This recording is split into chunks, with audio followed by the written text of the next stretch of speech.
Baiklah, kita akan memulai untuk melanjutkan kembali bagian dari tafsir surah Al-Baqarah, surah kedua, dan hari ini akan menjadi pembahasan penutup di ayat 22 ini dari 3 sesi pembahasan setidaknya yang telah kita uraikan di pertemuan sebelumnya. Alhamdulillah.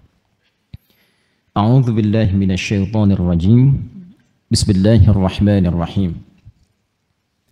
Qala ta'ala: Alladzi ja'ala lakumul arda firasyan was-samaa'a binaa'a wa anzala minas samaa'i maa'an fa akhraja bihi minats thamarati rizqan lakum. Sampai di sini kita di pembahasan yang sebelumnya. Dan kita akan lanjutkan pada penyempurna ayatnya. Alhamdulillah. Tapi sebelum kita masuk kepada penyempurnanya, fala taj'alu lillahi andadan wa antum ta'lamun, kita akan tambahkan sedikit bagian yang penting yang belum kita kemukakan di pertemuan yang lalu. Telah kita uraikan dan telah kita ketahui bersama bahwa dari ayat pertama Al-Baqarah sampai dengan ayat ke-21, Allah Subhanahu wa ta'ala menginginkan seluruh manusia, hamba-hambanya, menjadi pribadi-pribadi yang baik dan berkehidupan di muka bumi membawa misi yang telah Allah tetapkan dengan sukses dan bahagia. Sekalipun pada umumnya manusia dalam sikapnya terhadap Allah dan berkehidupan memiliki 4 klasifikasi sekaligus 4 kualifikasi.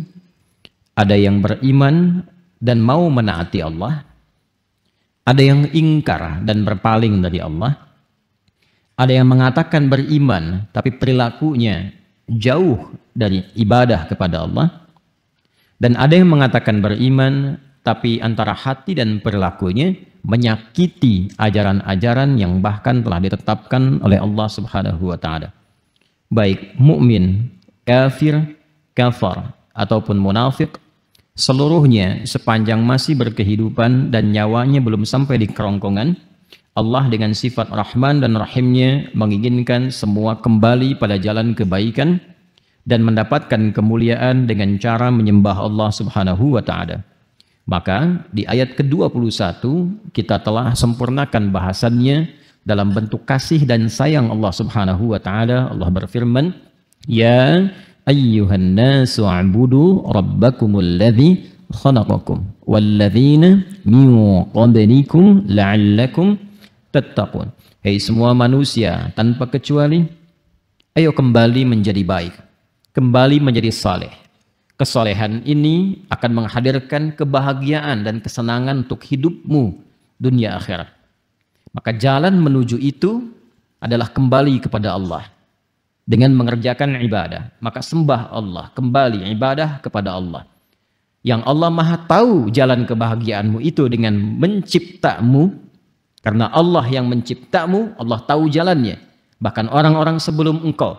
Dengan ibadah itu diharapkan engkau menjadi golongan pertama yang meningkat takwanya, dan dengan takwa itu semua harapan kemuliaan bisa engkau raih. Aku siapkan tempat untuk ibadah yang nyaman untukmu, yaitu ketika engkau mendapat misi berkehidupan di ardin. Wa idh qala rabbuka lil malaikati inni ja'ilun fil ardi. Tempatmu di bumi, aku siapkan bumi itu, ardun itu, setiap tempat yang engkau pijak, dimanapun engkau membawa misi itu, nyaman untuk ibadah.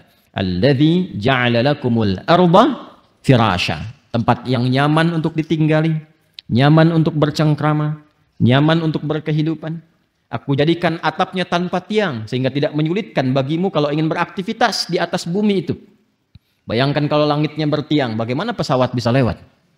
Ya, maka Allah jadikan langit tanpa tiang, bi ghairi amadin tarawunaha, dihiasi dengan bintang gemintang, asteroid, benda-benda langit yang menjadikan kita nyaman untuk menatap dan merisetnya, serta mendekatkan diri kita kepada Allah Subhanahu wa Ta'ala.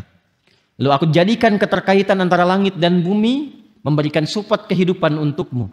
Seperti aku turunkan, kata Allah, air dari langit yang turun ke bumi, yang dengan air itu ada beragam tumbuhan dan bebuahan yang bisa engkau manfaatkan sebagai bekal ibadah kepadaku. Konsepnya untuk ibadah, ingat itu ya. Jadi kalau kita makan, sebetulnya tenaga yang dihasilkan dari makanan itu sejatinya untuk dipakai ibadah. Awas, hati-hati cara memahaminya. Jadi kita mencari sekarang pun kebutuhan untuk hidup, itu bagi insan beriman tujuan akhirnya untuk ibadah. Beli pakaian itu bukan hanya untuk model. Ingat ya, apalagi hanya untuk dipamerkan misalnya. Bagi insan beriman itu sudah melewati fase itu. Imannya selalu menuntun perilaku dia untuk melahirkan berbagai perbuatan yang punya nilai manfaat. Jadi kalau pakai pakaian ini manfaatnya apa? Ya, pakai alas kaki manfaatnya apa? Itu dasar pertama. Insan beriman itu tidak pernah berperilaku dan menggunakan apapun kecuali punya nilai manfaat. Itu dasarnya. Jadi kalau ingin makan, manfaatnya apa? Ingin beli sesuatu, manfaatnya apa? Bukan hanya memenuhi keinginan, tapi untuk melahirkan manfaat yang kiranya dengan itu ada maslahat untuk kehidupan kita.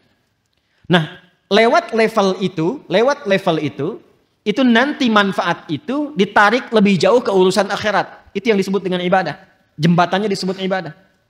Nah, kalau hanya masuk pada level manfaat di situ saja, itu manusia yang belum beriman pun bisa mendapati visi itu. Tapi bagi insan beriman tidak. Semua yang terkait dengan manfaat pun bukan hanya dunia, tapi tarik jauh sampai ke akhirat. Ini yang menjadikan iman kalau sudah bersanding dengan takwa, maka visinya sampai ke akhirat. Ini yang dimaksud dengan surah Al-Hasyr. Surah 59 ayat 18 itu.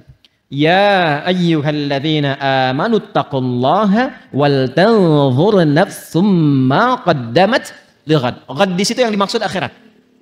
Hei semua orang beriman, tingkatkan takwamu kepada Allah dengan skema ibadah itu. Di semua kegiatan yang mungkin kita bisa lakukan.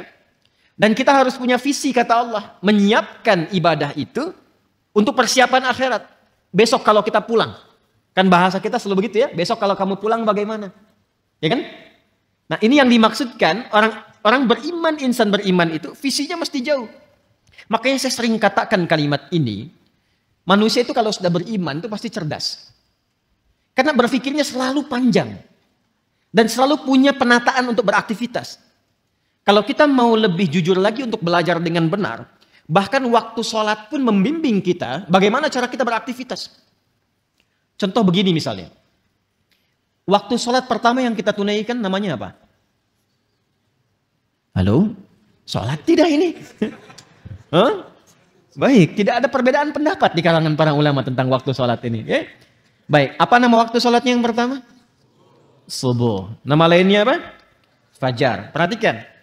Ini satu-satunya saya sering katakan waktu sholat yang disebut dengan dua nama. Disebut dengan fajar dan disebut dengan subuh. Fajar itu untuk respon keimanannya. Jadi iman kita itu kalau mendengar panggilan yang telah Allah tetapkan, itu nanti ada konfirmasi, konektivitas dengan jiwa. Ini yang dimaksud Al-Anfal ayat kedua itu yang sering saya katakan, sering saya kutip ya. Innamal mu'minuna alladzina idza dzukirallahu wajilat qulubuhum. Ciri insan beriman yang sejati itu kalau disebutkan nama Allah ada getaran dalam jiwanya. Jadi ketika dibacakan, diperdengarkan Allahu Akbar, Allahu Akbar. Suka ada suasana tertentu di jiwa kita kan? Nah, itu yang dimaksud wajilat qulubuhum. Nah, saat kita tidur, ya, saat kita tidur pada umumnya, lalu mendengar suara adzan, dalam keadaan tidur pun kan menghujam ya pada diri kita itu dan membawa kita untuk bangun kan? Pernah merasakan itu? Nah, pancaran dari tubuh kita yang merespon itu untuk bangun, itu namanya pancarannya fajar namanya. Jelas ya? Asalnya itu. Ya. Betul, kalau mengaitkan dengan konteks cahaya matahari, cahaya fajar yang membelah kegelapan malam, itu konteks fisikalnya. Tapi fajar itu bukan nama cahaya. Fajar itu asalnya pancaran positif terhadap sesuatu. Kalau cahayanya, ya, pantul cahaya sinarnya disebut dengan dia namanya. Jamak dari kata dau. Ya, kalau yang memantulkan disebut dengan nur. Itu yang dimaksud Quran surah 10. Yunus ayat yang kelima. Huwallazi ja'ala syamsa dhiya'a wal qamara nura. Dialah Allah yang telah menjadikan matahari bercahaya, rembulan memantulkan cahaya. Ini cahayanya bukan fajar. Ya, pancaran yang disebut fajar itu, pancaran yang membelah kegelapan sehingga menjadi terang sesuatu. Asalnya fajar itu setiap pancaran yang melahirkan kebaikan itu fajar. Jelas? Kalau melahirkan sesuatunya secara fisik, secara material, itu infajar namanya. Ya, berubah dari fajara jadi infajara. Masih ingat Nabi Musa mukjizatnya diantaranya apa? Tongkat kan? Ya, tongkatnya. Tongkat beliau kan ketika dipukulkan ke batu, ada 12 suku waktu itu. Meminta kepada Nabi Musa, mohonkan kepada Allah supaya keluar mata air. Tapi kami pengen 12. Pengen 12, supaya masing-masing dapat satu. Ya, jadi Masya Allah tuh ya.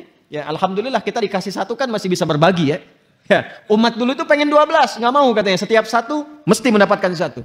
Maka Nabi Musa dengan izin Allah diperintahkan oleh Allah, ya, diperintahkan pukulkan tongkat kayumu ke batu itu. Itu ada di Al-Baqarah ayat 60 kisahnya. Ya, Quran surah 2 ayat 60, paling kanan di pertengahan. Wa idzistasqa Musa liqaumihi faqulna dharib bi'asakal hajar. Ketika Musa memohon kepada Allah supaya ada mata air untuk kaumnya itu yang ada 12 suku, maka dengan keagunganku kata Allah, aku perintahkan pukulkan tongkatmu yang kayu ke batu itu. Karena tongkat Nabi Musa bagian dari mukjizat, walaupun kayu dipukulkan ke batu, batunya yang hancur. Maka fajarat infajar, bukan fajarat. Tuh, lihat diksi Al-Quran, begitu jelinya. Kalau bukan firman Allah mustahil begini. Ya, kita kalau ngaji bahasa Arab dan memperdalam, saya mempelajari bahasa Arab spesialisasi di situ untuk memahami bahasa Al-Quran. Dan dulu para ulama demikian, Al-Imam Syafi'i puluhan tahun belajar bahasa itu untuk memahami Al-Quran. Kemudian dipakai ke Quran, ke fikih dan sebagainya. Ya, walaupun awalnya aktif di bahasa, kemudian beralih ke fikih untuk memahami Quran dan hadis-hadis Nabi Muhammad SAW. Di sini fajarat infajar, bukan fajarat. Fajarat min husnata asyrata aina, maka memancarlah 12 mata air. Itu infajar. Jadi kalau fajar itu pancarannya, kalau mengalirkan sesuatu yang fisikal disebut dengan infajar. Kenapa sholat pertama disebut dengan fajar? Bukan hanya cahaya mentarinya yang membelah kegelapan malam, tapi saat itu ada respon dari tubuh kita yang positif. Merespon seruan dari Allah yang disampaikan atau dikumandangkan oleh muadzin. Jadi di hati kita itu ada 2 pancaran. Pancaran keburukan dari provokasi setan disebut dengan fujur. Ya, pancaran kebaikan dari jiwa takwa disebut dengan fajar namanya. Ya, wa nafsi wa ma sawwaha fa alhamaha fujuraha wa taqwaha. Karena itu salatnya disebut salat fajar. Waktu saat cahaya matahari membelah kegelapan malam, dan di saat itulah hati kita merespon seruan keimanan tadi. Jelas? Itu yang dimaksud Quran surah ke-17 Al-Isra di ayat ke-78. Ya, di paling kiri sebelah pertengahan. Ya. Aqimis salata liduluki syamsi ila ghasaqil laili wa qur'anal fajr. Inna qur'anal fajri kana masyhuda. 1. Tapi dia juga disebut dengan sholat subuh. Ya, subuh. Subuh itu tidak disebutkan dalam bahasa Arab kecuali menunjuk pada awal mula aktivitas yang tertata. Jadi kalau kita ingin mengawali sesuatu yang tertata dengan baik, itu disebut subuh namanya. Karena itu alam saat mulai kali, ya, mulai kita akan mengalami di waktu pagi, kan mulai aktivitas kan? Ya, matahari mulai terbit kan? Akan ditata aktivitas kan? Dengan teratur, Allah yang menatanya, Rabbul Alamin. Maka tataan awal alam pun itu disebut dengan subuh. Permulaannya disebut dengan tanafus. Kata dasarnya disebut dengan tanafas. Buka surah At-Takwir ayat 18. Was-subhi idza tanaffas. Paham? Ya. Dan demi waktu subuh itu saat memulai aktivitas, pada saat itulah aktivitas masih ditata dengan baik. Karena alam pun mulai menata aktivitas. Coba lihat, kalau kita keluar subuh, yang keluar karbon dioksida atau oksigen? Oksigen. Ya. Burung mulai berkicau. Ayam sebelumnya berkokok. Semua memulai kan? Ya kan? Segala sesuatu yang tertata dengan baik, terukur, itu turunan kata dari kata asbah. Waktunya disebut dengan subuh. Makanya kalau orang Arab bertanya begini, kaifa asbahta ya akhi? Bagaimana kabarmu di pagi ini? Maksudnya bukan hanya nanya kabar, apa kabar baik, bukan.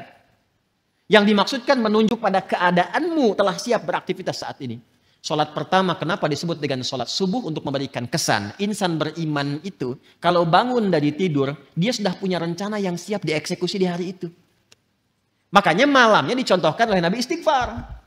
Untuk mengevaluasi kegiatan sebelumnya. Setelah itu, setelah dievaluasi, dimitigasi. Apa yang belum sempurna, besok apa? Itu yang dimaksudkan. Fa'idha faraghta fansab wa ila rabbika farghab. Direncanakan malamnya. Kalau besok saya bangun, insya Allah saya eksekusi ini. Jadi sudah ada rencana. Makanya saat bangun itu, kita bawa rencana kita menghadap Allah, minta kepada Allah supaya apa yang kita rencanakan disetujui. Minta taufik. Maka datang lewat sholat, terhubung dengan Allah, minta kepada Allah. Direspon seruan Allah lewat fajar, datang kita bawa rencana, minta dalam sujud. Mohon setelah sholat, ya Allah saya ingin mengerjakan ini seperti apa yang telah Engkau perintahkan. Mohon berkahi dan mudahkan seperti apa yang telah Engkau janjikan. Harusnya begitu. Makanya tidak boleh terjadi seharusnya, idealnya. Insan beriman tuh bangun gak tahu apa yang dikerjakan. Gak boleh terjadi begitu. Ini Anda kalau saya tanya, besok jam 7 mau apa? Harus sudah jelas. Jam 9 ada di mana? Hah? Jam 11 ngapain? Jumatan. Besok kan Jumat. Ya kan? Oh, masih bingung. Harus paham. Ya. Di apa yang kita kerjakan itu, insan beriman itu harus jelas. Nanti ada lagi. Masuk zuhur beda lagi konsepnya. Ya. Zuhur itu apa artinya? Zuhara itu terang. Baik. Nampak semuanya. Kenapa nggak disebut nahar? Padahal siang itu bahasa Arabnya nahar. Itu ada rahasianya. Sampai dengan siang Anda beraktivitas. Apakah sudah jelas punya nilai di hadapan Allah? Sudah jelas jadi ibadah enggak? Atau jangan-jangan berangkatnya gelap. Sampai siang itu cuma cari dunia aja. Anda dikasih waktu sampai siang, sampai jam 12. Tuh, sampai terang. Terang dunianya, akhiratnya udah terang belum? Jadi ibadah enggak? Anda yang kuliah berangkat pagi tuh, ba'da subuh. Sampai ke kampus. Jadi ibadah enggak tuh kuliah? Jadi di Islam itu semua punya makna. Tidak ada satu ibadah pun. Bahkan namanya yang tidak punya makna. Itu tidak ada. Semua punya arti. Nah sekarang kalau kita kembali ke sini, kata Allah saya desain semuanya sempurna. Ajarannya jelas, maknanya jelas, tafsirnya jelas, contohnya dulu jelas, hasil dari pekerjaan itu pun jelas. Semua orang yang mengikuti petunjuk di era Nabi, masuk Islam, dikerjakan semua petunjuk Nabi dengan benar, semua sukses. Tunjukkan pada saya siapa sahabat Nabi yang benar-benar sahabat yang gagal dalam hidupnya. Gak ada. Karena sahabat itu definisinya, yang hidup di era Nabi, di masa Nabi, melihat Nabi, beriman pada Nabi sampai wafat. Ya. Hidup di masa Nabi, melihat Nabi, beriman pada Nabi sampai wafat. Cari siapapun orang yang memenuhi kriteria ini, kecuali mereka akan sukses di semua bidangnya. Siapapun itu. Nah sekarang semua contoh itu telah dikumpulkan. Qurannya ada, ini Anda pegang mushafnya. Hadisnya lengkap. Berapa banyak ulama sekarang mengumpulkan kitab hadis, Al-Bukhari, Muslim, kitab Sunan Abu Daud, At-Tirmidzi, Musnad Imam Ahmad, Mu'jam At-Tabrani, ada semuanya. Ya. Kemudian miniatur sejarahnya ada di sirah. Anda bisa kumpulkan tokoh-tokohnya. Ada yang perempuan sahabiat, ada yang laki-laki, pekerjaannya apa? Yang pebisnis ada, diplomat ada, birokrat ada, panglima ada. Levelnya tinggi. 12.000 sahabat Nabi, 38 panglima. Satu kemampuan panglimanya bisa menaklukkan Persia Romawi. Dan itu dibikin bab sendiri itu. Kalau kita ngaji itu dapat itu.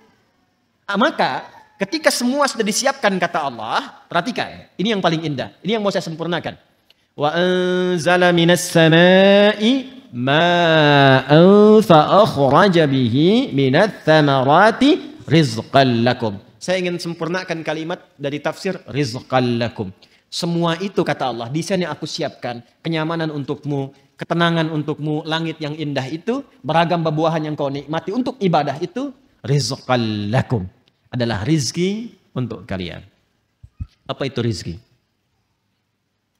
Ini, ya kalau kita memahami ayat Quran secara benar, maka tidak ada satupun kalimat yang keluar di lisan kita, kecuali fabi ayyi ala'i rabbikuma tukadziban. Semua yang Allah kasih itu untuk kebahagiaan kita. Untuk kenikmatan kita, kebahagiaan kita, ketenangan kita. Bahkan semua untuk kita. Ibadah pun balik ke kita. Kenyamanan, ketenangan. Bahkan ketika diciptakan pun kata Allah itu rezeki buat kamu. Jadi sebenarnya nggak ada beban dari Allah itu untuk kita. Nggak ada beban. Ketika diberikan ujian pun itu jawaban dari harapan kita. Kan kadang kita meminta sesuatu kan. Lalu Allah berikan jalan, pintunya. Nah pintu itu yang kita lewati itu. Tapi kalau buka pintu, maaf, itu ada pintu di sana, saya di sini. Mungkin nggak saya keluar dari masjid kalau nggak saya lewat situ. Itu ada pintu di sana, saya ada di sini. Saya ingin keluar dari masjid ini. Mungkin nggak saya bisa keluar kalau saya nggak jalan ke situ? Nggak mungkin. Mungkin nggak saya keluar kalau pintunya nggak dibuka? Nggak mungkin. Karena itu ketika kita berharap sesuatu, Allah berikan jalan. Untuk meniti jalan itu ada ikhtiar. Itulah yang sering kita namakan dengan ujian. Itu yang Allah istilahkan di Quran, dinamakan dengan bala, ibtila. Ya, walanabluwannakum bisyai'. Dan itu pun nggak akan pernah kita diberikan jalan itu kecuali kita mampu. Kalau nggak mampu nggak dikasih. La yukallifullahu nafsan illa wus'aha. Jadi kalau kitanya nggak mampu nggak akan dikasih. Jadi yang sering kita sebut dengan ujian itu, cara memahaminya bukan hambatan, bukan beban. Itu jawaban dari keinginan kita. Sebab kalau Anda nggak minta, nggak akan dikasih. Kalau bukan untuk maslahat, nggak akan diujikan. Itu pun kita mampu gitu. Itu indahnya. Maka di sini Allah katakan rizqan lakum. Rizki itu ma yuntafa'u bihi atau ma yantafi'u bihi al-'abdu. Segala yang bisa dimanfaatkan. Saya ulangi, rizki itu definisi asalnya segala yang bisa dimanfaatkan. Pada awalnya segala yang bermanfaat. Ya. Jadi kita belum bicara tentang bagaimana cara meraihnya. Pelan-pelan. Jadi asalnya semua yang kita bisa manfaatkan, yang telah Allah siapkan, itu disebut dengan rizki nama umumnya. Paham? Baik. Kalau gitu saya namanya rizki bisa dimanfaatkan. Sudah, tahan sebentar. Pertama, sudah kita definisikan segala yang bermanfaat atau bisa kita manfaatkan. Lalu apa wujudnya? Dan bagaimana cara mendapatkannya?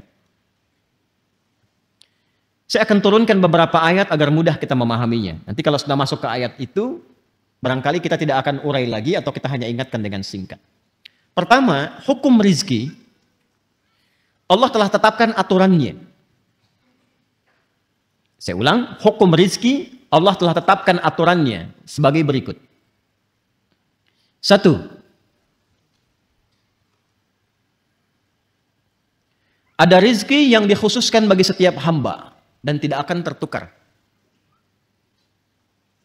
Ada rizki yang dikhususkan pada setiap hamba dan tidak akan tertukar. Kuotanya pas. Ya. Dan ini ditetapkan sejak ruh ditiupkan. Tepatnya sejak usia 4 bulan dalam kandungan. Jadi begitu usia 4 bulan dalam kandungan, Allah perintahkan malaikat untuk menuliskan ketetapan rizki yang telah Allah tetapkan untuk hamba itu. Dalilnya hadis Nabi SAW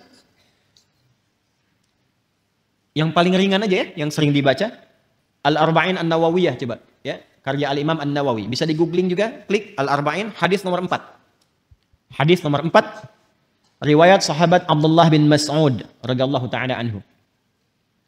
Qala عن أبي عبد الرحمن عبد الله بن مسعود رضي الله تعالى عنه قال قال رسول الله صلى الله عليه وسلم إن أحدكم يجمع في بطن أمه 40 يوما نطفة رحمك الله ثم يكون مثل ذلك علقة ثم يكون مثل ذلك مضغة ثم يرسل إليه الملك فينفخ فيه الروح ويؤمر بكتب 40. Yang pertama bikatbi rizqihi. Baik. Sungguh setiap kalian akan dibentuk dalam perut ibundanya. Setiap anak Adam yang tercipta, ada proses dulu berlangsung di perut ibundanya. 40 hari pertama proses perpaduan antara spermatozoa dengan ovum. Berproses. Kemudian 40 hari yang kedua berbentuk alaqah. Zigot mulai menempel di dinding rahim, ada proses yang kedua tahapannya. 40 hari ketiga 120 hari, usia 4 bulan, mulai berbentuk mudghah. Seperti daging keratan yang sudah mulai ada bentuk. Usia 4 bulan ini 120 hari Allah perintahkan malaikat untuk meniupkan roh. Jadi 4 bulan dalam kandungan roh ditiupkan. Lalu diperintahkan untuk menetapkan 4 hal. Dari 4 ini ketetapan yang pertama adalah bikatsbi rizqihi, menetapkan rizkinya dari mulai ia saat itu berkehidupan sampai wafat. Ya, sampai dengan wafat. Ingat ya. Jadi ini yang tidak akan tertukar. Ada putri yang tertukar. Ada menteri yang ditukar, ya kan? Ada apa lagi itu? Pekerjaan yang tertukar, tapi tidak akan pernah ada rezeki yang tertukar. Jadi kalau sudah tahu dapat bagiannya, paham hadis ini satu kalimat, rezeki tidak akan tertukar. Kalau tidak tertukar, satu, nggak perlu takut kekurangan rezeki. Karena setiap kita itu sudah dijamin sampai wafatnya. Yang kedua, awas hati-hati, bukan jenis rezekinya. Ini yang saya maksudkan. Yang kedua, tidak perlu iseng mengambil rezeki orang lain. Karena setiap kita ada bagiannya. Dan itu tidak akan tertukar. Jadi Allah tuh menjaminnya begini misalnya. Saya spidol aja lah, saya contohkan. Atau madu boleh lah. Wah nih. Lihat baik-baik. Ini si A, ini si B. Jelas ya? Bagian ini telah tetap nih. Misal, ini 100 juta. Jelas?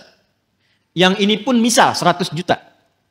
Walaupun ketetapan Allah ini sifatnya gaib ya, sesuai dengan maslahat. Kadang-kadang yang ini cuma 1 juta. Kadang-kadang demikian. Ya. Asi keluar tuh, pakaian masuk, harganya 1 juta, meninggal misalnya. Bisa jadi demikian. Ya.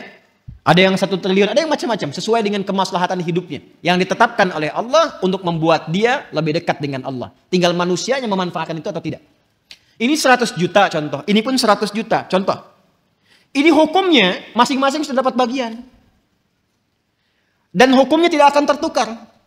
Karena tidak akan tertukar, maka rezeki di sini pun nggak akan bertambah, nggak akan berkurang. Tetap aja 100 juta. Paham nggak? Jadi kalaupun ngambil ke sini misalnya 10 juta, 100 juta, ngambil 10 juta, nambah nggak? Kalau hitungan manusia matematika nambah 10 juta, jumlahnya 110 juta. Tapi tahukah Anda, sebetulnya bagian rezekinya tidak akan bertambah. Tetap ketika dia telah mengonsumsi 100 juta, meninggal. Yang 10 jutanya nggak akan pernah dia bisa pakai. Tapi dia hanya membawa dosa 10 juta dari yang ini. Dan 10 juta ini akan dibalikan ke sini, akan kembali ke sini. Akan balik itu ya dengan cara-cara yang berbeda. Tapi ini akan menyimpan dosa 10 juta kalau tidak dia tobati dan tidak dia kembalikan, ini akan dia bawa sampai hari kiamat. Paham nggak? Nah, nanti rizki-rizki ini aturannya sangat indah. Jadi kalau kita sudah paham seperti ini, nggak usah iseng mengerjakan perbuatan-perbuatan tercela. Jadi kalau kita benar cara memahami Qur'annya, nggak ada pencurian. Ya, nggak ada penipuan. Sebab itu hanya buang-buang waktu dan menyulitkan hidup saja. Makanya kan kadang-kadang langsung dibuktikan di depan pandangan kita. Orang korupsi kan, ngambil harta orang kan, ditangkap misalnya oleh penegak hukum. Setelah itu kena TPPU misalnya diambil lagi semua, dibalikin lagi. Itu contoh dunianya. Paham nggak sampai sini? Kalau sudah mengerti, tidak boleh ada satupun yang belajar dengan saya melanggar ketentuan ini. Hindari, hati-hati. Ajak-ajakan untuk mencuri, menipu, korupsi dan sebagainya jauhi. Siap? Karena hakikatnya perbuatan menyimpang itu hanya akan menyulitkan diri sendiri. Tidak akan menambah sesuatu. Jadi kalau Anda mau kumpulin pun sampai 100 triliun, apa kira Anda akan hidup sampai mengonsumsi itu? Belum tentu. Ya, kadang-kadang saya heran juga pada orang-orang yang demikian. Ya, kumpulin, makannya tetap 3 piring juga sehari. Kadang-kadang yang paling kasihan makan cuma 1 piring dibatasin lagi. Iya kan? Ya, karena faktor-faktor tertentu bukan yang positif. Jelas. Nah, itu satu. Yang kedua, Allah telah menetapkan itu semua dengan ketentuannya sejak di alam langit. Itu ada di Quran surah ke-51 ayat 18. Quran surah ke-51 ayat 18. Wa fis samai rizqukum wa ma tu'adun. Ayat 22, maaf, 18 untuk istighfar, dua-duanya untuk rizki. Quran surah 51 ayat ke-22. Wa fis samai rizqukum wa ma tu'adun. Ada ayatnya?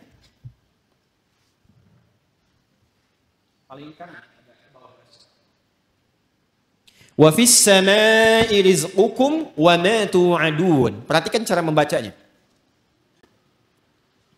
Wa fis samai rizqukum wa ma tu'adun. Dan di langit itu rizqukum telah ditetapkan rizki kalian. Allah telah tetapkan bahkan sebelum kita terlahir. Paham? Yang tadi saya sampaikan. Wa ma tu'adun, dan segala yang dijanjikan. Maksudnya apa? Terkait dengan rizki ini pun, ini pasti Allah janjikan ketika engkau pun dalam kandungan sampai terlahir, tu'adun dijanjikan oleh Allah akan diberikan sesuai dengan batas hidupnya. Batas hidup itu yang disebut dengan ajal namanya. Ingat ya? Batasnya disebut apa? Ajal. Ingat, ada umur, ada ajal, itu berbeda. Batasnya disebut dengan ajal. Karena itu dalam hadis tadi, antara rizki dengan ajal itu beriringan. Bikatsbi rizqihi wa ajalihi. Allah memerintahkan malaikat sejak anak berusia 4 bulan dalam kandungan ibundanya ditetapkan rizki yang bersamaan dengan waktu berkehidupannya, ajalnya. Misal ya. Misalnya ditetapkan ajalnya 60 tahun. Maka rizki yang Allah tetapkan pun ditetapkan untuk kebutuhan selama 60 tahun ini sampai wafat. Kalau sudah tiba ajalnya, maka selesai rizkinya. Ya, wafat ia kembali kepada Allah, nggak bisa maju, nggak bisa mundur, tetap di sini. Sesuai dengan waktunya, sesuai kuotanya. Itu ada di Quran surah ke-7 Al-A'raf ayat 34. Walikulli ummatin ajal. Fa idza jaa ajaluhum la yastakhiruna sa'atan wa la yastaqdimun. Semua umat yang berkehidupan di bumi, bukan 1-2 orang. Allah telah tetapkan batas hidupnya. Kalau sudah tiba ajalnya, batas hidupnya selesai, maka tak bisa dia mohon untuk diundurkan atau bahkan dia ingin dimajukan. Selesai sesuai dengan ketetapan. Jelas? Nah, rizki yang Allah tetapkan itu, ini sesuai dengan ajal.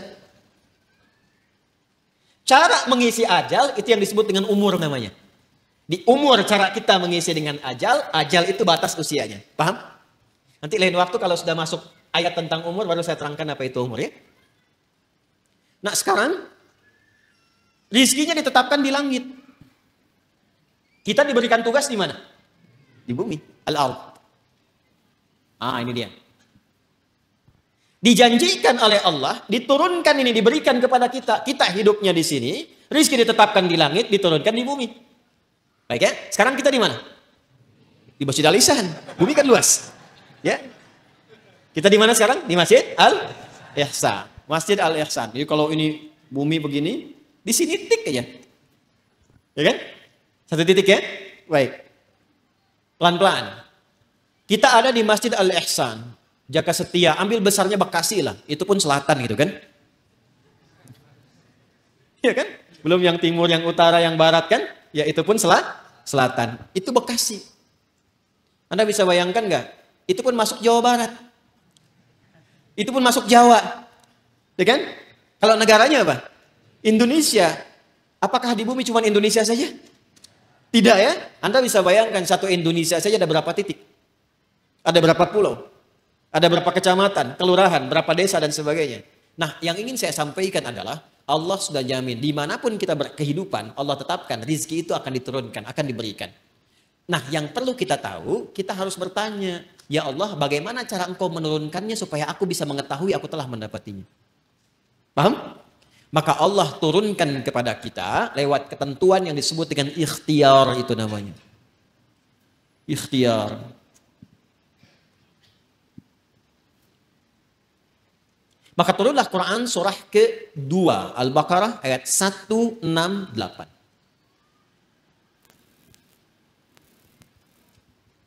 Paling kanan sebelah bawah. Sudah? Ini hukum umum. Bagi siapapun manusia di muka bumi yang berkehidupan, ini hukumnya. Kalau ingin dapatkan rezeki, ini ada caranya. Ini yang umum dulu ya. Yang umum dulu. Ya ayyuhan nasu. Ada?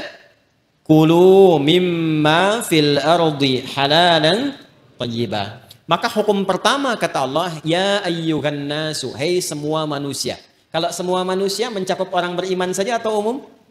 Artinya semua hamba Allah mendapati hukum yang sama. Kalau Anda ingin mendapatkan rezeki ini, Allah berikan hukum. Apa hukumnya? Kulu. Apa artinya kulu? Makanlah gitu ya. Nah ini yang dimaksud, agak fokus dikit. Ini di ilmu balaghah menggunakan hukum begini. Dzikrul ba'di yuradu bihil kullu. Paham? Tidak, baik. Bahasa Indonesianya begini, bahasa Indonesianya. Sinekdok pas prototo. Paham? Tidak. Disebutkan sebagian mewakili keseluruhan. Paham? Nah, itu maksudnya. Ya. Kira-kira kalau kita ingin mengerjakan sesuatu, beraktivitas, bekerja, seringkali kita katakan kan untuk mencari sesuap nasi ya. Bapak mau kemana? Mencari sesuap nasi. Ibu ayah kemana? Mencari sesuap nasi. Padahal mungkin yang dicari satu rice cooker kan? Ya kan? Pakaian, kebutuhan, dan sebagainya ya. Baik, itu kan rezeki ya. Rezeki kan? Baik, maka rezeki itu pertama bersanding dengan ikhtiar. Wujud ikhtiar itu adanya aktivitas pekerjaan. Karena itu, perhatikan. Kata yang mengiringi rezeki bentuknya kata kerja. Kulu, ya kerja. Kalau ingin mendapatkan bagian rezeki yang telah Allah tetapkan, mesti ada ikhtiar. Kita bergerak-gerak aja, beraktivitas. Yang diniatkan untuk mendapatkan rezeki, rezeki turun. Persoalannya apakah diturunkan waktu itu ataukah diakumulasikan kemudian, nanti ada kehendak Allah menyertainya. Halo, jelas? Jadi sebetulnya rezeki itu sederhana. Kalau kita mau bergerak, aktivitas, datang rezeki. Ya, Anda lapar, haus. Kalau diam aja nggak akan selesai hausnya. Tapi kalau Anda ke belakang tanya, Pak, maaf saya tuh haus sekali. Keluarlah air minum dari DKM. Ya kan? Tapi saya juga lapar, Pak. Emang Bapak nggak bawa makanan ke sini? Enggak, keluarlah kemudian makanan. Jadi kalau kita mau bergerak, ada itu rezeki. Anda keluar tuh. Begitu di perempatan jalan kan orang cuman prit, Anda parkir. Tiba-tiba dengan peluit itu baru keluar sedikit, prit. Kadang dia nggak pakai peluit sekarang itu. Mundur, balas kiri, gitu kan? Kita tanya kenapa emang yang kanan kan sudah dibalas sama yang kiri. Balas kiri, balas jalan. Dengan kalimat gitu aja Anda mengeluarkan uang kan? Kasih oleh Anda 2.000. Makasih Pak. Kasih 5.000. Makasih Om. Ya? Udah pindah tuh. Kasih 10.000. Makasih Bos, gitu kan? Ya kan?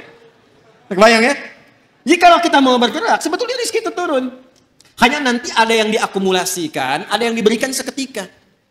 Ada yang sifatnya akumulatif. Sebetulnya hasil ikhtiar Anda hari ini, cuman mungkin diberikannya besok. Pernah nggak Anda cari pekerjaan? Bahasa manusia ditolak di sini, tolak di situ, tolak di sini. Pernah ya begitu ya? Tapi tiba-tiba setelah seminggu, 2 minggu, 1 bulan, Anda mendapatkan pekerjaan yang tawaran gajinya di luar ekspektasi Anda. Pak, mau nggak nih? Ada peluang 9 juta. Ternyata itu hasil ikhtiar Anda dari hari pertama, kedua, ketiga dapatnya itu. Paham sekarang ya? Itu hukum pertama. Jadi nggak bisa mendapatkan rezeki dengan diam. Selalu ada ikhtiar. Tapi jangan sampai ikhtiar itu, awas. Ditempuh dengan bentuk yang negatif. Atau didapatkan dengan cara ikhtiar misalnya, maaf, ya, bukan dalam gerak yang positif. Negatif itu kan bisa maksiat. Ya, atau pengertian yang kedua tidak bergerak sehingga sakit. Dengan sakit itu rezeki datang. Paham nggak? Anda nggak minum sampai sakit, tuh kan? Nah, begitu sakit tiba-tiba datang orang nengok, bawa buah, gitu kan? Bawa makanan. Jangan diikhtiarkan dengan sakit untuk mendapatkan itu. Paham? Atau yang kedua dengan cara maksiat. Seseorang menempuh maksiat, menempuh cara yang tidak dibenarkan, yang menimbulkan persoalan. Sesuatu yang menimbulkan persoalan, kemudian persoalan itu bisa diurai sehingga lurus kembali, keadaan yang lurus benar gak ada soalnya, itu disebut dengan halal namanya. Dari kata ahalla yuhillu. Kata ahalla dari kata halla. Orang Arab kalau mengatakan hillul mushkilah, artinya atau hillul ahbal, benang yang kusut bisa diurai lagi. Sehingga dia menjadi lurus. Sesuatu yang lurus yang tidak ada persoalannya disebut dengan halal namanya. Jelas? Nah, maka ketika Anda menempuh mencari rezeki ini, carilah yang lurus-lurus saja. Cari yang lurus, jangan cari sesuatu yang membuat kehidupan Anda jadi kusut. Karena itu segala bentuk pintu yang mengantarkan pada kekusutan hidup, yang memungkinkan Anda menjadikan hidup bermasalah, dilarang oleh Allah. Jangan lakukan ini, jangan kerjakan ini. Lawan dari sesuatu yang lurus, yang larangannya ditampilkan sehingga mencegah kita dari kesulitan disebut haram namanya. Karena itu dihadirkan lawan halal itu dengan haram. Halal pada asalnya menunjuk pada keadaan lurusnya. Sedangkan haram hukum pencegahannya. Saking sayangnya Allah kepada kita, saya inginkan hidup itu lurus. Jangan ada masalah. Jangan sampai kamu bapaknya yang korupsi, anaknya yang dibully. Jangan sampai bapaknya yang bermasalah, anaknya yang di sekolah yang diserang oleh teman-temannya. Anak SD diteriaki, bapak kamu koruptor ya, bapak kamu koruptor ya. Apa Anda tega melihat anak Anda bermasalah di sekolahnya? Hanya karena perbuatan bapaknya. Tuh. Maka kata Allah yang lurus-lurus saja. Gak usah menipu, gak usah korupsi, gak usah nyogok, lurus aja. Kan tadi tahu rezekinya sudah ditentukan, gak akan tertukar. Besok meninggal juga kok. Mau meninggal besok? Paham gak? Paham sampai sini ya? Nah, kalau sudah paham, kalau sudah dapat yang itu, cari yang baik-baik untuk tubuh kita. Tadi jangan sampai mendapatkan sesuatu, betul cara dapatnya halal. Cuman mengonsumsi yang lain yang kira-kira gak sehat untuk tubuh. Dapat harta dengan halal, beli durian. Duriannya bagus, tapi kalau makan durian 100 biji, kan masalah. Maka idealnya dapatkan dengan cara yang benar, konsumsi dengan cara yang menyehatkan. Cara yang menyehatkan itu bahasa Arabnya thayyib. Dari kata tabba. Ya kan? Orang yang berkontribusi membantu supaya sehat disebut tabib. Bahasa kitanya dokter. Maka Allah tegaskan supaya kita nggak banyak nanya lagi. Kulu mimma fil ardi halalan. Itu maksudnya. Halalan thayyiban. Ya. Jadi mencari rezekinya di mana? Halo? Di langit telah ditetapkan rezeki. Diturunkan ke mana? Ke bumi. Maka cara kita berikhtiar, ikhtiarnya di mana? Di bumi. Tapi apakah mungkin mencari rezeki di bumi, semuanya bumi kita kelilingin? Tidak kan? Karena itulah ayat yang mengatakan mimma, singkatan dari min dan ma, di setiap tempat yang mampu engkau pijak. Jadi kalau misalnya Anda merasa nggak ada peluang di sekitaran ini, pindah. Kan Bekasi luas. Itu baru Bekasi. Nggak ada di PTM pindah PJS, nggak ada PJS pindah Greenview, nggak ada di sini pindah Pekayon. Pekayon aja masih luas. Nggak ada di selatan pindah utara. Nggak ada di utara pindah timur. Iya kan? Nggak ada di timur, pindah dari kota ke kabupaten, Kabupaten Bekasi. Nggak ada di situ, geser, pindah Depok. Nggak ada Depok, pindah. Banyak sekali tempat bisa dipijak. Jangan jadikan alasan ketika nggak menemukan di satu tempat, Anda berbuat maksiat. Bukan Anda di sana maksudnya ya, ini contoh aja umum. Jangan jadi alasan, kalau Anda tidak mendapatkan di satu tempat, jangan jadikan pijakan itu untuk berbuat maksiat. Aduh, udah sekarang susah Ustaz jadi yang halal, itu aja yang haram susah. Kenapa sih harus selalu banyak alasan? Allah sudah menjamin, kenapa manusianya bikin susah? Paham sampai sini? Jelas ya? Nah ini bagian yang pertama, ini hukum umum. Jadi kalau ingin mendapatkan rezeki, ingin mendapatkan kesuksesan dalam konteks berkehidupan, maka silahkan beraktivitas. Silahkan bekerja, silahkan semangat. Dan iringi pengetahuan untuk menambah itu. Menambah kuantitas dan kualitasnya. Biasanya nanti persamaannya semakin tinggi ilmunya, semakin juga cepat mendapatkan rezekinya. Makanya S1 dengan S2 beda kan? Dari salarinya saja kan? S2 dengan S3 beda kan? Ya kan? Nah, maka kalau ingin tingkatkan silakan ada skema pengetahuan. Ada skema rajin untuk beraktivitas. Semakin Anda menguatkan diri, semakin rajin, semakin kuat, semakin banyak bisa dapatkan. Jadi kalau masalah rezeki, yang teori pertama hukum umum tidak dikorelasikan dulu dengan iman. Jadi di sini tidak bisa Anda berkata begini, ya Allah, aku sudah beriman. Kenapa dia kaya, aku tidak? Padahal dia nggak beriman. Allah balik nanya, kamu kerja nggak Joni? Kan aku udah bikin hukum. Dia memang belum beriman, tapi dia lihat tuh keluarnya kapan. Kerjanya bagaimana. Kamu belajar 2 jam, dia 8 jam. Ya kan? Dia punya kreativitas, punya inovasi. Kamu cuma lihat, manfaatkan. Kerja begini, kamu ketinggalan. Kalau kamu mau seperti itu, ya kamu taikan tenaganya. Ekstra, tambahkan, dan seterusnya. Kan F1 sama dengan F2 kan? Gaya gerak sama dengan gaya dorong. Apa yang didapatkan itu yang keluar. Gitu kan? Dan seterusnya. Nanti banyak kalau fisika bisa kita turunkan lagi. Ada hambatannya, ada macam-macamnya, ada tantangannya. Hukum Pascalnya kan apa? F sama dengan P kan? Gaya berbanding lurus dengan tekanan kan? Iya kan? Jadi kalau Anda bergaya, ingin tampil, ingin keluar, akan selalu ada tantangan-tantangan di depan. Dan semakin banyak gaya, semakin banyak tantangan. Ya kan? Semakin banyak gaya, semakin banyak tantangan. Semakin ingin bergaya, semakin banyak tekanan. Kan F berbanding lurus dengan P. Ya, belajar fisika ya? Baik. Nah, itu hukum pertama. 2, Ustaz. Ya Allah, kami beriman. Apa manfaat iman kami untuk rezeki kami?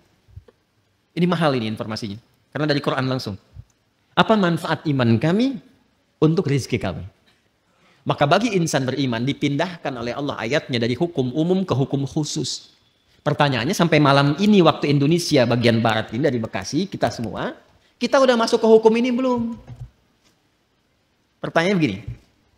Kita beriman tidak? Beriman. Sekarang Allah turunkan hukum khusus bagi insan beriman yang tidak berlaku umum.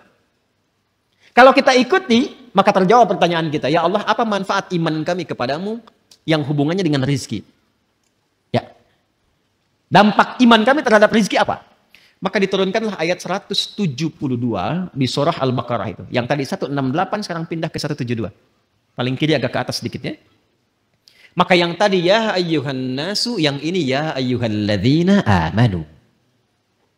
Sudah beda ya? Yang Al-Baqarah 168 ya ayyuhan nas. Al-Baqarah 172 ya ayyuhalladzina amanu. Jelas? Hei semua yang telah menyatakan dirinya beriman. Kulu tetap sama dulu. Ikhtiarnya sama. Jadi bukan berarti sudah beriman gak ada ikhtiar. Tetap, kamu pun kalau sudah beriman, tetap hukum ikhtiar berlaku, kata Allah. Yang nggak bisa, ya Allah, asyhadu an la ilaha illallah, asyhadu anna Muhammadar Rasulullah. Jatuh emas 10 kilo dari langit, boom. Nggak begitu. Tetap ikhtiar, kulu, kerja juga. Tapi perhatikan cara bekerjanya insan beriman. Ini yang ingin saya maksudkan. Dan ini bukan sesuatu yang menghasilkan keluhan. Jadi kalau kita sudah mengerti dan benar-benar beriman, ikuti ayat ini, perhatikan jaminannya. Kulu min thayyibati ma razaqnakum. Fokus ke sini. Al-Baqarah ayat 168. Kulu, ya ayyuhan nasu kulu mimma fil ard. Halalan thayyibah, halalan thayyibah. Ya ayyuhan nas. Al-Baqarah 172. Ya ayyuhalladzina amanu. Nah, saya highlight ya. Yang ini ya ayyuhan nas, manusia, hukum umum, ini sifatnya universal. Yang ini ya ayyuhalladzina amanu, spesifik untuk insan beriman. Yang ini kulu mimma fil ardi. Yang ini kulu min thayyibati ma razaqnakum. Insyaallah. Fokus baik-baik. Pada hukum umum ya ayyuhan nasu kulu mimma fil ardi, hukum ikhtiarnya dibuat oleh Allah Subhanahu wa taala dengan hukum umum yang rizkinya akan turun berdasarkan dengan kerasnya ikhtiar. Semakin tinggi ilmunya, semakin banyak kerjanya, semakin juga berbanding lurus dengan rizki atau kuantitas rizki yang didapatkan. Jadi kalau kerjanya makin keras, ya kan? Makin kuat, makin disiplin, makin banyak waktunya, maka demikianlah kuantitas rezeki makin datang, makin banyak, makin banyak, makin banyak. Bagi insan beriman, Allah rubah hukumnya. Perhatikan, kulu min thayyibati, dihapuskan kalimat mimma fil ardinya. Ini asalnya begini bunyinya, min, ma. Kulu silahkan kerja, aktivitas ikhtiar. Mimma fil ardi, di setiap tempat yang kamu bisa jejak di bumi. Gak ada di sini, pindah sini, pindah sini, pindah sini. Mencari. Ya kan? Bagi insan beriman yang benar imannya, oleh Allah dihilangkan kalimat ininya, maksudnya tidak digunakan kalimat ini. Kulu langsung pindah ke sini. Kata thayyib jadi dijamakkan berbentuk thayyibat. Dibuang halalnya, dimunculkan kata thayyibnya dalam bentuk jamak. Kulu min thayyibati ma razaqnakum. Dan yang paling dahsyat, diganti kata mimma fil ardi dengan kalimat ma razaqnakum. Perhatikan cara menerjemahkannya. Kalau kita baca Quran, bacanya begini, ya ayyuhalladzina amanu kulu min thayyibati ma razaqnakum. Tapi kalau kita terjemahkan, cara membacanya begini. Hai semua insan beriman, ma razaqnakum, telah banyak aku siapkan. Dengan keagunganku aku telah siapkan rizki untukmu. Jelas? Paham gak sampai sini? Nah, bagaimana cara mendapatinya? Maka mencarilah, berikhtiarlah untuk mendapatkan aku yang telah siapkan itu, yang telah aku siapkan itu dengan imanmu. Bagaimana ya Allah cara mencari rezeki dengan iman? Pertama, Allah buang pada bagian kedua kata halal yang gak disebutkan. Yang ini halalan thayyibah, yang ini dibuang kata halalnya. Tidak ditemukan kata halal. Ya ayyuhalladzina amanu kulu min thayyibati, halalnya kemana? Kenapa dibuang kata halal? Karena bagi insan beriman itu, imannya sudah otomatis membimbing ia pada segala yang halal. Pengertiannya apa? Pengertiannya, setiap insan beriman itu mustahil mencari yang haram. Jadi kalau kita insan beriman selalu terpikir mencari yang halal, itu rezekinya Allah akan dekatkan kepada kita. Sehingga tidak lelah mencarinya. Itu maksudnya. Jadi sekarang kalau mau kerja, kalau mau cari apapun, yang dibayangkan pertama kali jangan sulitnya dulu. Jangan capeknya. Jangan jauhnya, yang dibayangkan halalnya. Ya, jadi yang terbayang itu apa yang dihalalkan oleh Allah. Konsultasi ke ulama, lihat bakat Anda, minta sama Allah. Kalau Anda lakukan ini, kata Allah, aku mudahkan engkau mendapatinya, bukan engkau lelah mencarinya. Itu yang dimaksudkan. Jelas sampai sini? Nah, kalaupun sudah dapat, iman itu akan membimbing kita untuk selalu menyikapi rezeki dengan asas manfaat. Jadi yang Allah berikan nanti berkahnya. Dan berkah itu nggak dilihat pada banyaknya. Nggak dilihat pada banyaknya, karena setiap yang berkah itu pasti mengandung manfaat. Di ciri insan beriman itu sudah nggak lelah mendapatinya, lalu nafsunya ditata oleh Allah. Supaya memanfaatkan apa yang dicari itu, segala yang bermanfaat untuk dirinya saja. Jadi akhirnya dia nggak sibuk banyak berpikir sesuatu. Yang penting bermanfaat untuk dirinya, dia dapatkan. Saya beri contoh begini, yang paling gampang memahaminya. Bapak Ibu kalau haus itu butuh apa? Minum. Sederhananya kan ada minuman, kita minum selesai haus kan? Itu konsep dasarnya. Jadi kalau ada air bening, ini air misalnya bening. Airnya bagus, menyehatkan, baik. Kalau diminum, hausnya hilang nggak? Nah, itulah asas manfaat namanya. Saya bukan ingin contohkan saya minum, bukan. Saya tidak terbiasa ceramah sambil minum. Ya, karena memang nggak mungkin ceramah sambil minum itu ya. Ya, simpan dulu. Itu. Yang saya ingin katakan, prinsip minum itu menghilangkan haus. Tapi persoalannya ketika nafsu menunggangi itu, ini masalah. Minum Pak, nggak mau yang ini ya. Pengen buah naga. Naganya coba yang di Depok ya caranya. Kebayang nggak? Sekalian beli nasi goreng ya ke kebun sirih, mampir di situ. Jam segini suruh nyari nasi goreng yang di kebun sirih. Padahal di depan udah banyak keliling-keliling, tek. Nyari sana macet, dapat buah naga, begitu mau kebun sirih tutup. Kayaknya nggak makan gitu. Itulah nafsu. Itulah nafsu. Kalau sudah ditunggangi oleh nafsu berdasarkan provokasi setan. Paham nggak sampai sini? Maka insan beriman itu kalau dia mencari rezeki dengan imannya, maka Allah akan bimbing dia mendapatkan rezeki itu dan dijamaahkan bentuk thayyibnya dalam bentuk berkah. Min thayyibati, aku tambahkan kualitasnya sekalipun dalam pandangan manusia kuantitasnya terlihat sedikit. Contoh begini, 1 juta dengan 10 juta banyak mana? Tapi kalau 1 jutanya berkah, maka akan berbeda kisahnya. Akan berbeda kisahnya. 1 juta kalau berkah dengan 10 juta tidak berkah. Demi Allah saya katakan 10 juta tidak berkah. Besok dipakai besok habis. 1 juta berkah. Besok dipakai sampai akhir bulan gak habis-habis. Gak habis-habis. Saya pernah kisahkan ini kan. Saya punya teman dulu di Tripoli itu. Ya, dia dari Bukit Tinggi itu. Diberikan oleh ibunya yang penyayang. Masya Allah. Rizki yang paling halal yang pernah dikumpulkan oleh ibunya. Sejumlah $50. Ia berangkat teman-teman sampai di Tripoli selama 4 tahun itu nggak habis $50 itu dan nggak pernah terpakai $50 sampai dia berazam mohon pada Allah saya ingin ganti perjuangan ibu saya memberi saya ini dengan menghajikan beliau dan dikabul oleh Allah. $50. Mencobalah main ke daerah-daerah, kadang-kadang memang mesti kita ke desa-desa, rindu suasana itu. Cobalah, Masya Allah. Hidup dengan 100 ribu, 200 ribu, 1 bulan cuma 300 ribu. Tapi kalau kita datang tuh ikan ada, buah ada. Kayaknya gak pernah ada masalah, senyum gitu. Ayo damang, Alhamdulillah saya Pak. Masya Allah, ayo kan dia tuang. Tuh kan dia tuang. Jadi Masya Allah, makan dengan sambal aja, dengan kecap, dengan kayaknya enak gitu kan. Saya pernah diajak oleh salah satu jamaah itu. Satu tempat, dia punya tempat di Garut.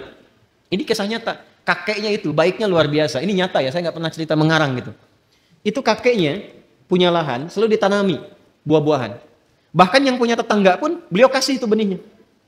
Sampai cucunya yang dekat dengan kami sampai bingung nanya kayak kenapa harus tambahin begini? Gak apa-apa yang penting manfaat. Sampai sekarang teman-teman sekalian itu Masya Allah kalau sudah tumbuh kayak alpukat itu gak kenal musim.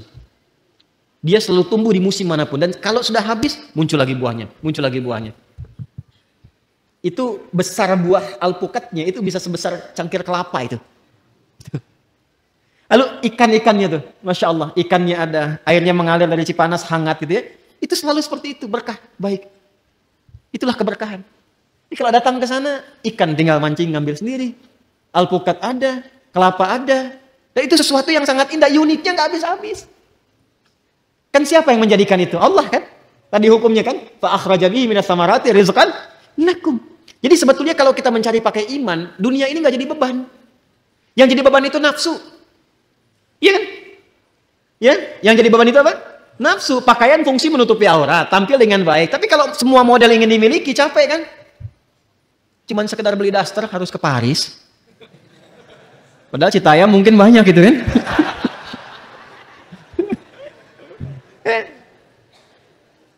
Beli tas, ya, beli sepatu, Cibaduyut banyak gitu.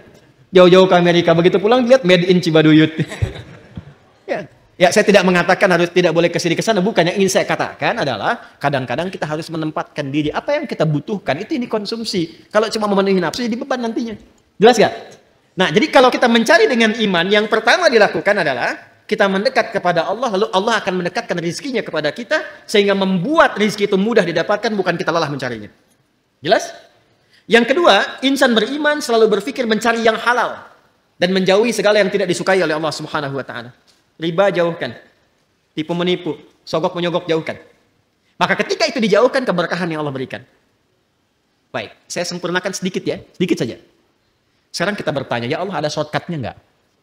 Ya, ada shortcutnya enggak untuk mendapatkan itu? Maka disampaikanlah oleh Al-Quran, diberikan dua jalan yang paling utama. Ini jalan cepat untuk mendapatkan rezeki. Setidaknya ditemukan dua jalan dalam Al-Quran untuk cepat mendapatkan rezeki dari Allah Subhanahu wa ta'ala. Satu, melalui amal saleh. Melalui apa? Amal saleh. Jangan salah ya, amal saleh itu mendatangkan rezeki. Ingat itu, amal saleh mendatangkan apa? Rezeki. Ya. Kumpulan amal saleh itu, kumpulan amal soleh yang pernah saya terangkan disebut takwa namanya jalannya. Jadi kalau Anda bisa menggabungkan iman dengan takwa, itu jalan tercepat untuk mendatangkan rizki, bahkan dari sisi yang tidak kita duga. Jalan cepat mendatangkan rizki, bahkan dari sisi yang tidak kita duga. Lihat ayat tadi. Rizki Allah tetapkan di mana tadi? Di langit. Diturunkan kemana?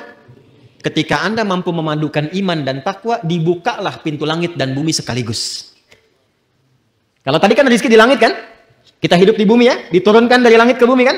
Ketika Anda mampu memadukan iman dan takwa, maka dibuka pintu rizki di langit dan bumi. Itu dalilnya Quran surah ke-7 Al-A'raf ayat 96. Walau anna ahlal qura amanu iman wattaqau takwa. La fatahna alaihim barakatim minas sama'i wal ardh. Kalaulah ada satu penduduk negeri, nggak tanggung-tanggung kata Allah, bukan satu dua orang, satu penduduk negeri.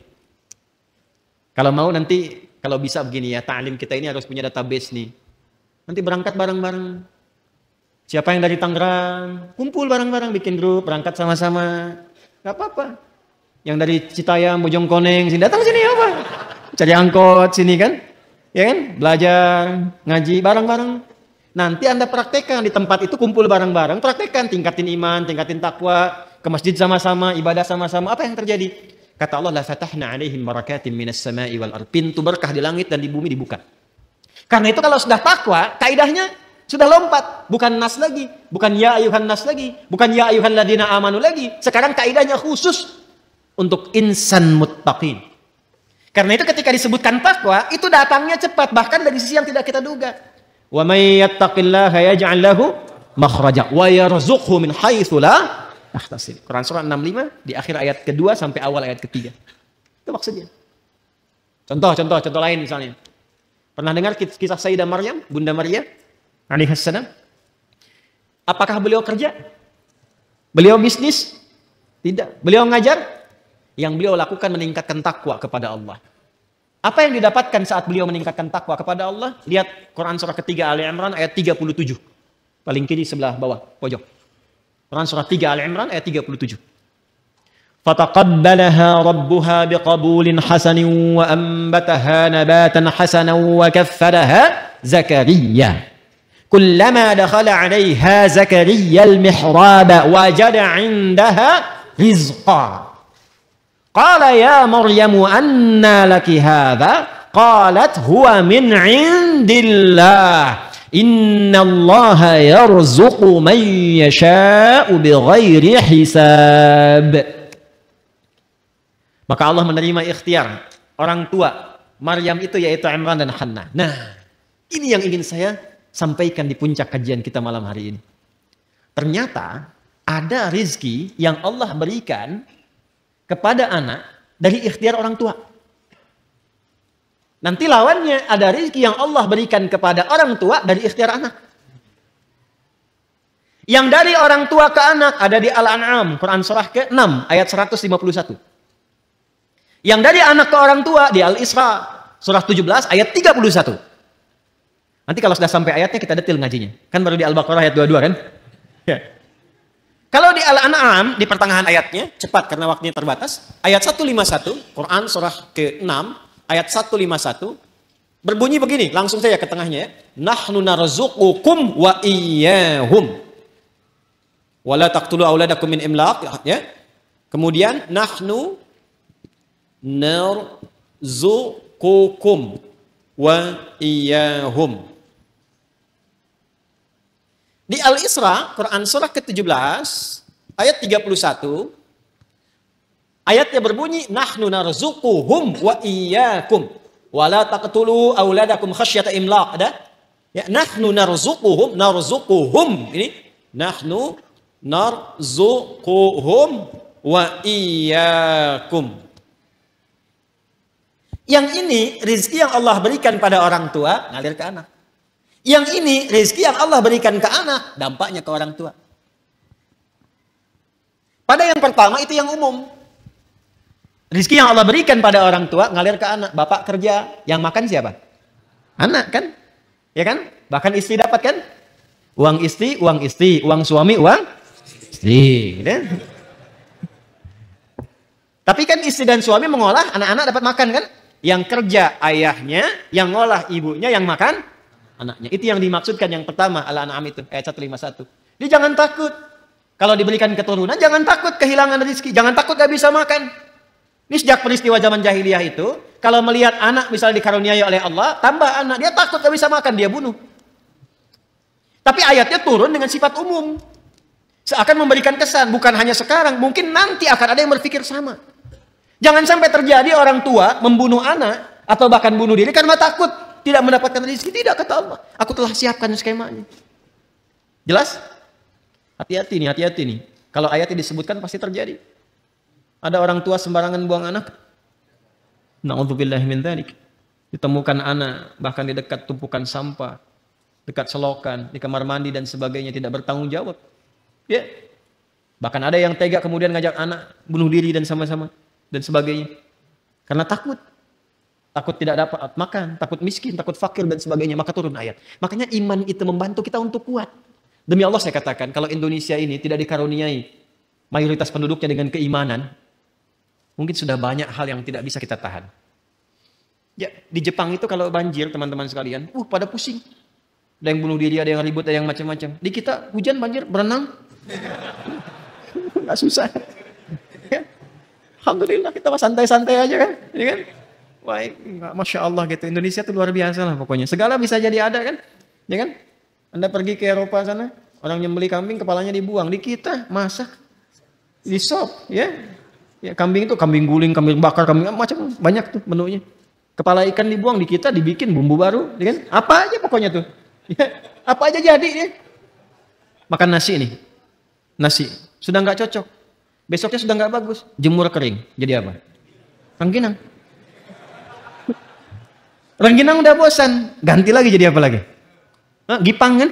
Ya kan? Semua tuh bikin bubur, bikin ini, pokoknya top lah Indonesia tuh.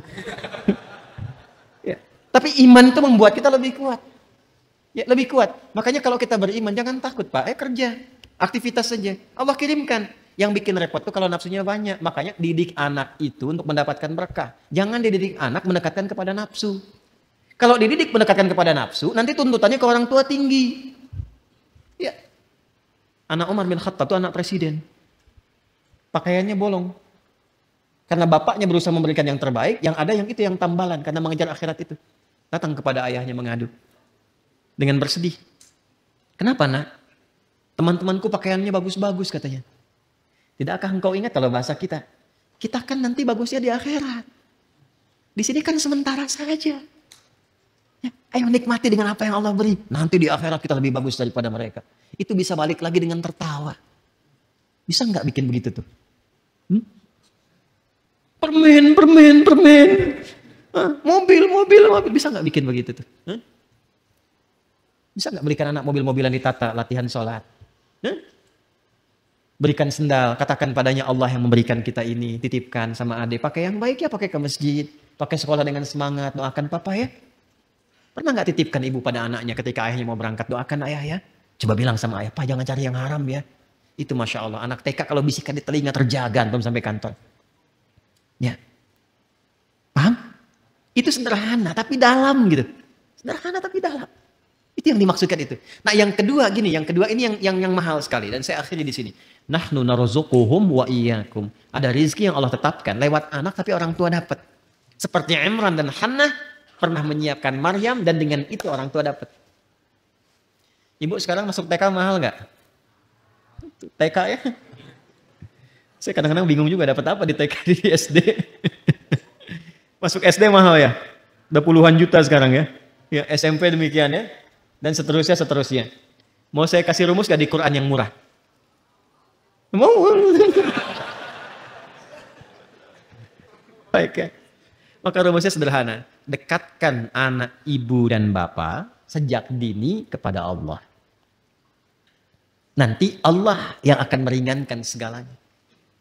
Itu bahasa Quran, bukan bahasa saya. Jadi ketika Imran dan Hannah menyiapkan Maryam dalam kandungan, sudah disiapkan untuk mendekat kepada Allah. Makanya ketika Maryamnya lahir, dan persiapan itu sudah sempurna, apa jawaban Allah di Ali Imran ayat 37 tadi? Fataqabbalaha rabbuha biqabulin hasanin. Kalau sampai situ diterima saja, ayatnya belum selesai. Wa ambataha nabatan hasanan. Saya terima ikhtiar kedua orang tua itu, kata Allah. Dan karena saya terima, saya akan mudahkan. Selanjutnya Allah yang merawat, Allah yang memberikan segalanya. Walaupun secara ikhtiar Nabi Zakaria ditugaskan oleh orang tuanya, Imran kan meninggal sebelum Maryam lahir kan? Dipilih Zakaria alaihissalam untuk memberikan kebutuhan Maryam, tapi Allah nggak berkehendak. Aku sudah terima, biarkan aku yang memberikan semua kebutuhan. Maka setiap kali Nabi Zakaria mengantarkan kebutuhan Maryam, pakaiannya, makanannya, apapun itu sudah ada di dalamnya, dalam mihrabnya. Itu setiap kali. Dahsyatnya bukan musim apel, ada apel, gimana tuh? Maka sekali Nabi Zakaria membiarkan. 2 kali, 3 kali ditanya. Beliau tahu. Karena kan Nabi ini dari Allah, tahu. Tapi ingin menguji di lisan Maryam. Keluarkah kalimat itu atau tidak? Maka ditanya, ya Maryamu anna laki hadha. Maryam dari mana semua ini? Nah ini yang mahal. Qalat huwa min indillah. Ini semua dari Allah. Jadi kalau anak-anak itu dari kecil sudah ditautkan dengan Allah, maka semua kalimat yang keluar di lisannya Allah. Nah kalau bisa, firman Allah itu hadirkan dalam jiwanya.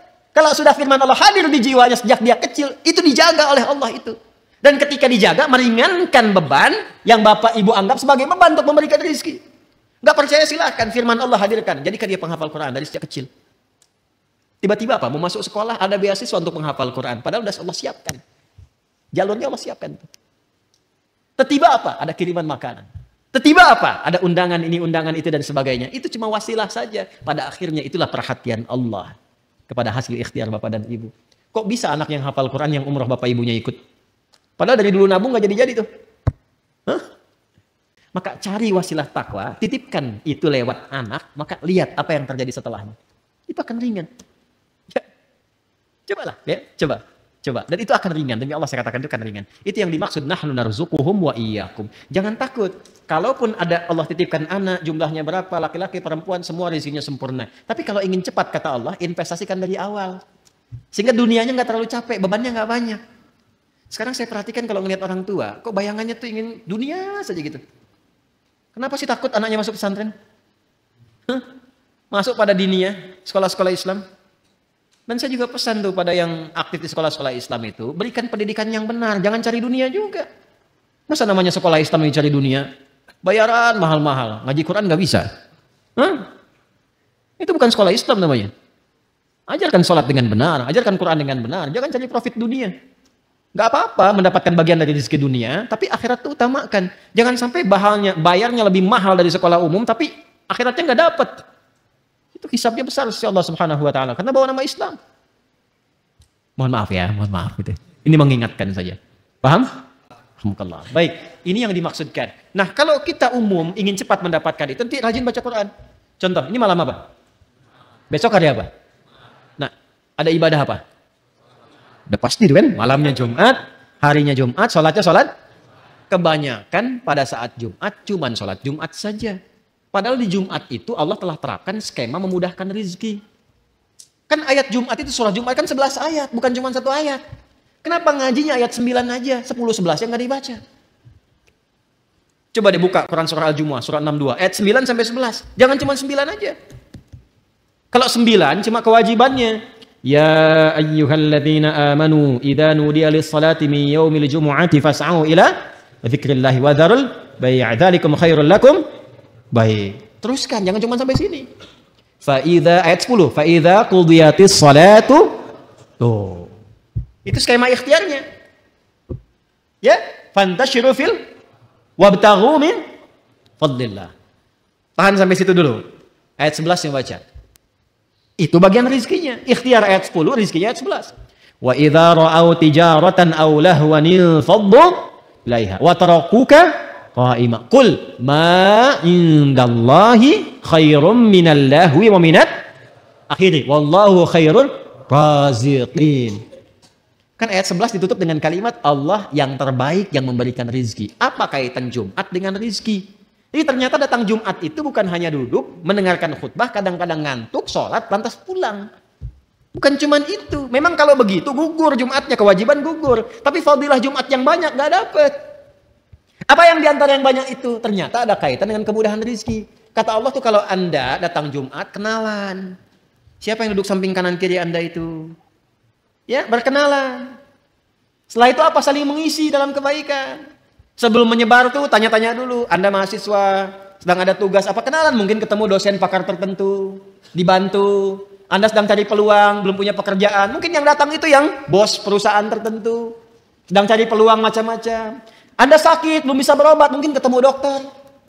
Itu kan rizki. Ke rumah sakit baru daftar, udah bayar. Ketemu dokter, langsung kasih resep. Kadang-kadang ntar saya anterin ke rumah obatnya. Indah kan? Makanya nggak pernah terjadi kalau Jumatan di masa Nabi, kecuali semua selesai kebutuhannya. Jumat itu Jumat solusi. Makanya disebut Jumat. Jumat itu bukan cuma kumpul. Kalau kumpul di lapangan juga kumpul. Halo? Di SCBD kumpul tuh. Di stadion kumpul.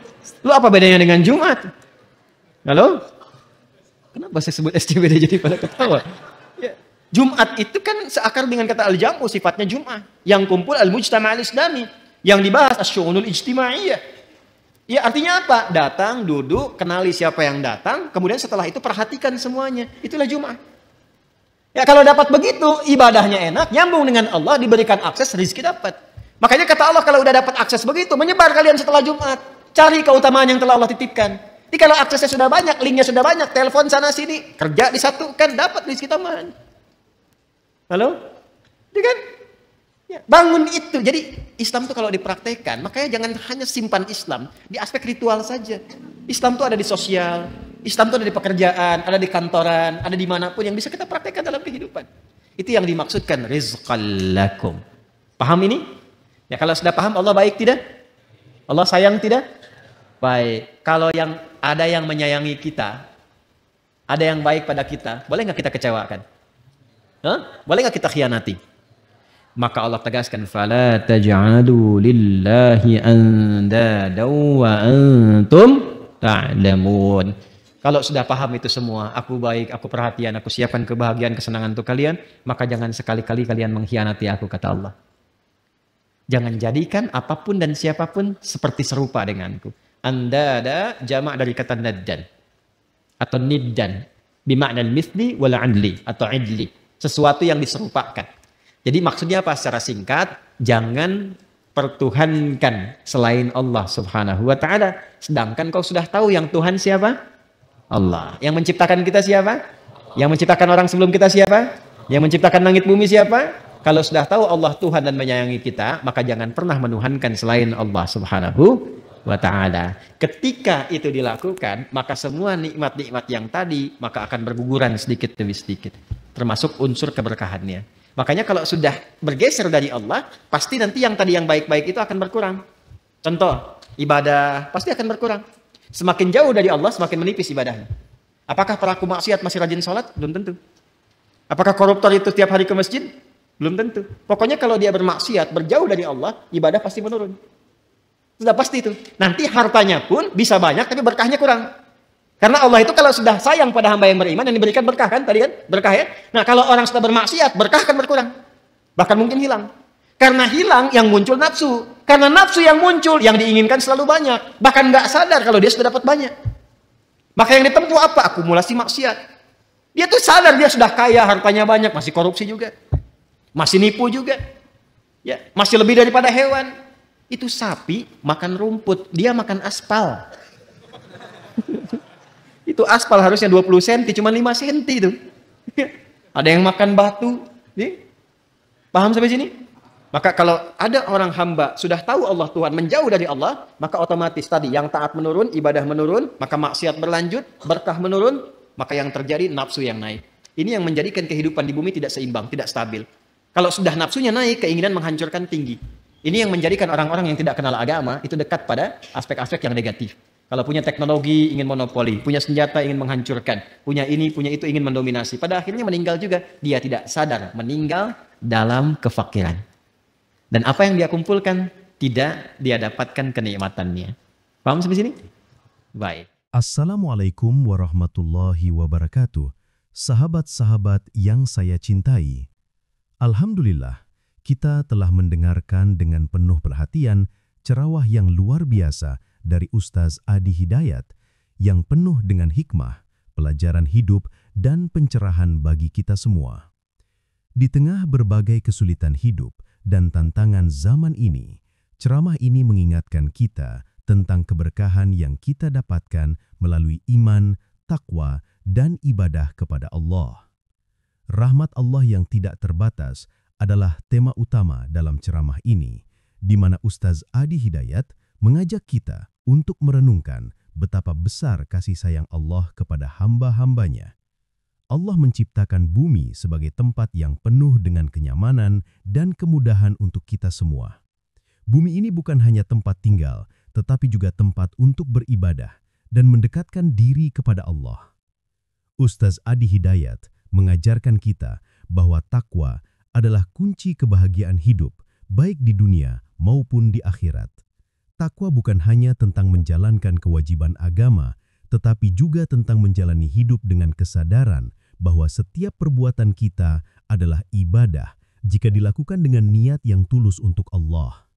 Setiap detik yang kita lewati, setiap langkah yang kita ambil, semuanya bisa menjadi ibadah, asalkan kita melakukannya untuk Allah dan mengingatnya dalam setiap aktivitas kita. Ustaz mengingatkan kita bahwa iman yang kuat dan takwa yang sejati akan mengarahkan kita untuk mencari rezeki yang halal dan berkah. Rezeki yang datang dari cara yang halal akan membawa kebahagiaan yang sesungguhnya, sedangkan rezeki yang tidak halal hanya akan menambah kesulitan hidup dan penderitaan batin. Oleh karena itu, kita diingatkan untuk selalu berusaha dan berdoa kepada Allah untuk mendapatkan rezeki yang penuh berkah. Selain itu, Allah telah menyiapkan rezeki untuk setiap hambanya, dan rezeki tersebut sudah ditentukan sejak kita berada dalam kandungan. Namun meskipun rezeki sudah ditentukan, kita tetap harus berusaha dan berikhtiar dengan cara yang halal dan baik. Ustaz Adi Hidayat menjelaskan bahwa ikhtiar kita harus selalu disertai dengan niat yang baik dan segala usaha kita hendaknya selalu dilandasi oleh takwa. Takwa akan membuka pintu berkah dalam hidup kita, baik dalam urusan dunia maupun akhirat. Ibadah itu luas. Ustaz mengingatkan bahwa ibadah bukan hanya sebatas salat atau ritual agama lainnya, tetapi setiap langkah yang kita ambil, jika kita niatkan untuk kebaikan dan mendekatkan diri kepada Allah, maka itu adalah ibadah. Bahkan pekerjaan kita sehari-hari, seperti bekerja untuk mencari nafkah, belajar untuk meningkatkan kualitas diri, atau menjaga hubungan baik dengan sesama, semuanya bisa menjadi ibadah yang diterima oleh Allah jika niat kita benar. Ustaz juga mengingatkan tentang pentingnya berpikir panjang dalam menjalani hidup. Orang beriman selalu berpikir jernih dan bijaksana. Mereka tidak hanya mengejar dunia, tetapi juga memperhatikan bagaimana setiap tindakan mereka berdampak pada kehidupan akhirat. Mereka yang beriman akan memperbaiki diri dan tidak terjebak pada nafsu yang hanya mengarah pada keinginan duniawi. Sebaliknya, mereka yang taat akan selalu berusaha menempatkan Allah sebagai prioritas utama dalam setiap langkah mereka. Sekarang, setelah kita mendengarkan ceramah yang penuh hikmah ini, mari kita merenungkan sejauh mana kita sudah menerapkan nilai-nilai iman dan takwa dalam kehidupan sehari-hari. Seberapa sering kita berusaha untuk menjadikan setiap aktivitas kita sebagai ibadah yang mendekatkan kita kepada Allah? Apakah kita sudah memastikan bahwa setiap rizki yang kita peroleh adalah halal dan membawa berkah? Apakah kita sudah mengarahkan setiap langkah kita untuk menjalani hidup dengan penuh kesadaran bahwa kita adalah hamba Allah yang selalu membutuhkan petunjuknya? Teman-teman yang saya cintai, sekarang waktunya kita bertindak. kita telah diajarkan banyak hal hari ini dan langkah selanjutnya adalah menerapkannya dalam kehidupan kita. Setiap tempat yang kita pijak adalah tempat yang telah Allah sediakan untuk kita beribadah. Jadikan setiap ruang di rumah kita sebagai tempat ibadah. Bahkan tempat-tempat kerja kita bisa menjadi sarana ibadah jika kita niatkan untuk mendapatkan keridhaan Allah. Mari kita berdoa bersama agar Allah selalu memberikan petunjuk dalam hidup ini. Semoga Allah menguatkan iman dan takwa kita dan memberikan kemudahan dalam setiap urusan kita. Semoga rezeki yang kita peroleh selalu dalam jalan yang halal dan semoga setiap amal soleh kita diterima di sisi Allah. Jika video ini bermanfaat untuk Anda, saya mengajak Anda semua untuk like, share, dan subscribe. Dengan membagikan video ini, Anda tidak hanya menyebarkan ilmu yang bermanfaat, tetapi juga mendapatkan pahala yang terus mengalir. Setiap like dan share adalah bentuk amal jariah yang akan memberi keberkahan bagi kita semua. Dan yang paling penting, mari kita berdoa untuk Ustaz Adi Hidayat di kolom komentar. Semoga Allah selalu memberikan kesehatan, kebahagiaan, dan keberkahan bagi beliau. Semoga setiap ilmu yang beliau sampaikan terus memberi manfaat bagi umat ini. Semoga beliau senantiasa diberi kemudahan dalam dakwah dan selalu diberi perlindungan oleh Allah. Mari kita terus meningkatkan takwa dan memperbaiki diri, menjalani hidup dengan penuh kesadaran dan ibadah kepada Allah. Semoga setiap langkah kita selalu diberkahi dan semoga kita semua dapat menjadi pribadi yang lebih baik setiap harinya. Wassalamualaikum warahmatullahi wabarakatuh.